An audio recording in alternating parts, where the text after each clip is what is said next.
Ерөнхий сайдаа багаар нь дэмжиж.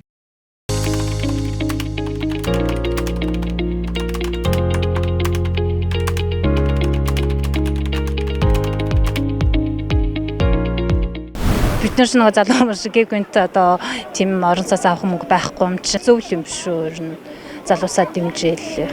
Би бол зөв л гэж бодож байна. Тэр нөгөө нэг илүү олон хүнд хүртээмжтэй болгож байгаа учраас зарим нэг хүмүүс нөгөө нэг одоо багш хүмүүст илүү дэлгүү гардаг гэсэн нэг тийм сонио ойлголт байсан шүү дээ. Тэгэхээр юугийн төлөөд өгч байгаа болохоор ер нь гайгүй гоё зөв шийдэл байна.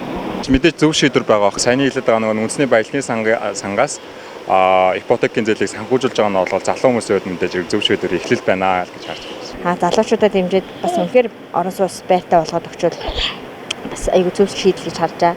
Хүний амьдралд хэрэгтэй, нийгэмд хэрэгцээтэй зүйл бол одоо яалтчгүй Монголд бол орон сууц хүний гэр орон болчиход байна шүү дээ. Хүн одоо мянган одоо сурыг, боловсрыг хөгжиж, дэвшиг гэхэд ч ар гэрийн асуудалтай байх ч айгүй хэцүү шүү дээ, тий. Хөдөө орон нутгаас одоо энэ Улаанбаатар хотод амьдарч байгаа, түрээсийн байраар явж байгаа хүмүүс бол цалин мөнгөний амьдралд нь хүрэлцэхгүй байна шүү дээ.